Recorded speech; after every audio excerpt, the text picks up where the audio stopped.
The Familiar by Leigh Bardugo. Doña Valentina Ordoño, trapped in a loveless marriage to a declining nobleman, Don Marius Ordoño, finds solace in exerting control over her household staff. Her constant dissatisfaction and yearning for purpose find an unexpected outlet when she discovers that their unassuming scullion, Luzia, possesses an extraordinary gift. She can perform seemingly impossible feats, known as milagritos, through whispered songs in a secret language passed down through generations of her family. These milagritos range from mending broken objects to manipulating the quality and quantity of food, offering Valentina a taste of power and a means to elevate her social standing. As she hosts gatherings where Luzia's talents are showcased, Valentina revels in the attention and admiration she receives, her own desires intertwined with Luzia's abilities. However, Luzia's extraordinary gifts attract unwanted attention, drawing the interest of powerful figures, including Víctor de Paredes, a wealthy and influential caballero with his own enigmatic servant, Guillén Santángel. Víctor, driven by ambition and a relentless desire for greater social standing, recognizes Luzia's potential and becomes her patron, intending to present her as a holy miracle worker to Antonio Perez, the disgraced former secretary to the king. Perez, desperate to regain the king's favor and his position of power, is hosting a secret tournament, the Torneo Secreto, to find a champion capable of demonstrating divine power. Luzia, under the tutelage of Santángel, is thrust into this perilous competition, facing rivals like the captivating Gracia de Valera, known as the Beauty, and the seemingly innocent Teoda Halcon, the Holy Child, renowned for her prophetic visions. As Luzia navigates the trials of the tournament, showcasing her abilities and encountering attempts on her life orchestrated by her competitors, she develops a complex relationship with Santángel. He harbors a dark secret. He is bound to the de Paredes family through an ancient curse. His immortality inextricably tied to their service and his existence dependent upon their well-being. He is both drawn to Luzia and burdened by the knowledge that her success in the tournament could further entrap him in his servitude, his own desires conflicting with his loyalty to his master. The trials of the Torneo Secreto, including a public demonstration of her abilities and a test of faith before religious authorities, reveal Luzia's formidable power and determination. She astounds audiences with her ability to manipulate objects and even mend broken glass, leaving spectators awestruck and fueling speculation about the source of her abilities. However, the competition takes a sinister turn when Teoda Halcon and her family are arrested by the Inquisition for heresy, exposing the underlying tensions between faith, magic, and political machinations in a society where religious orthodoxy reigns supreme. Luzia, fearing she may meet the same fate, contemplates escaping with her aunt, Jualit, who reveals herself to be a secret Jew seeking refuge in Salonika, a city known for its tolerance and its community of exiled conversos. Torn between the promise of safety and her growing feelings for Santángel, who cannot leave Spain without facing the consequences of his curse, Luzia chooses to stay and fight for her place in the tournament, hoping to secure a future where she is valued for her abilities and free from the constraints of her past and the persecution that has haunted her family for generations.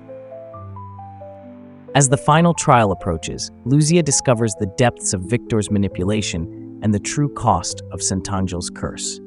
She learns that her aunt, Jualit, has been murdered by Victor's men to prevent her from exposing his secrets and jeopardizing his ambitions. Luzia also uncovers the truth about Teoda Halcon, who is not a child, but a woman trapped in a child's body due to a magical affliction, a secret kept hidden by her family to protect her from persecution and exploitation. Teoda confesses to having been seduced and betrayed by Fortune Donade, the remaining competitor in the tournament, who used her vulnerability and her desire for love to gain her trust and manipulate her into revealing information about Luzia's abilities. Donade, driven by his own ambitions and a loathing for his wealthy patroness, Doña Beatriz, seeks to exploit Luzia's gifts and secure a place in the king's court, willing to betray anyone who stands in his way. With her options dwindling and her trust in those around her shattered, Luzia faces a difficult choice: succumb to despair and accept the fate that seems preordained for her, or embrace the full potential of her power, even if it means risking her life and defying the forces that seek to control her. She grapples with the moral implications of her abilities, questioning the source of her power and the potential consequences of wielding it for her own gain or for the benefit of others. In a dramatic climax at the final trial, held on the shores of a secluded lake, Luzia and Donade engage in a magical duel, transforming the landscape and revealing the true nature of their abilities. Donade, with the aid of his enchanted golden cross, conjures a magnificent warship from the lake's waters, a display of power meant to impress the king's emissary, Mateo Vasquez de Leca, who has been sent in place of the king to observe the final trial. However, Luzia, recognizing the emptiness and illusion inherent in Donade's magic, retaliates with a powerful incantation, transforming the jewels of his cross into a swarm of insects and causing his ship to disintegrate. As chaos erupts and Antonio Perez, realizing his hopes of regaining the king's favor are lost, flees into exile, Luzia and Santángel find themselves hunted by the king's men, pawns in a larger game of political intrigue and religious persecution. They escape into the surrounding woods, seeking refuge from the pursuing soldiers, but are ultimately ambushed. Santángel is mortally wounded by arrows and urges Luzia to flee, promising to find her if he survives. Luzia reluctantly complies, leaving Santángel behind, but is ultimately captured and imprisoned by the Inquisition, facing accusations of heresy, witchcraft, and conspiring with the traitorous Antonio Perez. She endures torture and interrogation, but refuses to implicate anyone other than herself and the already condemned Teoda Halcón, protecting the secrets of her family and her heritage. As her execution date approaches, Luzia is presented with an impossible choice by Víctor de Paredes: accept his patronage and become his servant, forever bound to his will and his ambitions, or face death at the auto da fe. Santángel, still bound by his curse and unable to escape the influence of the de Paredes family, reveals his true nature to the Inquisitors, claiming responsibility for Luzia's actions and declaring himself a servant of the devil in a desperate attempt to save her life. Despite this sacrifice, Luzia is condemned to death alongside Santángel, her fate seemingly sealed by the machinations of those in power and the intolerance of a society gripped by fear and suspicion.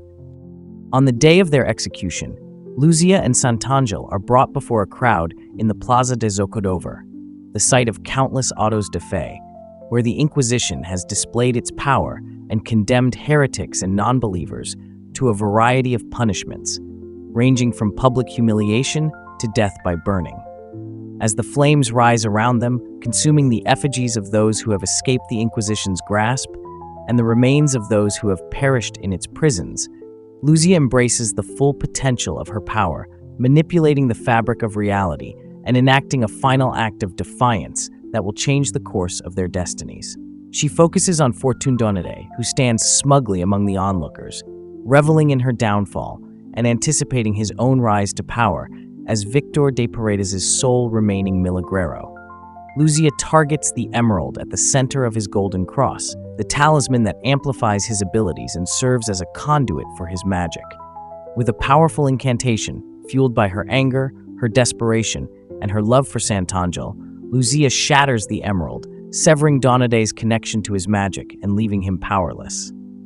The consequences of this act extend beyond Donade, disrupting the delicate balance of power that has protected Víctor de Paredes and his family for generations. Santángel's luck, the source of Victor's success and his shield against misfortune, begins to unravel, leaving him vulnerable to the consequences of his actions and the resentment he has sown. In that moment of chaos and transformation, as the boundaries between the physical and the magical realms blur, Luzia and Santángel are transported to a new life, forever bound to each other and free from the constraints of their past and the forces that sought to control them. They find themselves in a humble room in a disreputable inn in Valencia, naked and covered in soot, the remnants of their ordeal clinging to their skin. They are joined by Plunis, the Flemish pirate who was also condemned to death, but who has somehow been spared by the same twist of fate that has delivered them to this new reality. Without hesitation or explanation, Plunis flees into the night, leaving Luzia and Santángel to navigate this unfamiliar world together. They bathe themselves with salt water and clothe themselves with laundry taken from a nearby clothesline, which Luzia magically multiplies with a whispered incantation. Despite having no money or resources, Santángel, drawing upon his knowledge of the city's underworld and his connections among thieves and outlaws, secures passage for them on a ship bound for Holland, a land known for its tolerance and its distance from the reach of the Spanish Inquisition. They embark on a journey of discovery, exploring the world and navigating the complexities of their love and their shared magical abilities. Each city is new to them, each shore a strange one, as time has reshaped the landscapes they once knew and erased the familiar landmarks of their past lives. One day, they stumble upon a hidden garden in an unfamiliar village, a place of orange trees and tranquil beauty, a scene they have both dreamt of without realizing it, a shared vision that transcends the boundaries of time and space. Every night, Luzia shuts the windows tight to protect Santángel from the rising sun that threatens to turn him to ash, a consequence of the curse that still binds him despite his apparent freedom from Víctor de Paredes. And every morning he dies and is reborn beside her, his life renewed by her love and her magic, a cycle of death and rebirth that binds them together in an eternal dance. She reminds his heart to beat again, as she did so long ago in her room at Casa Ordoño, and he kisses her fingers, combs her hair, and treasures her as only a man who has lost everything and found it again ever could. Their story becomes a testament to the enduring power of love, the complexities of choice and sacrifice, the boundless possibilities that lie beyond the constraints of fate and the shadows of the past, and the enduring hope that even in the darkest of times, a new beginning is always possible. If you enjoyed this book breakdown, please consider liking this video and subscribing to get notified when we post our next breakdown.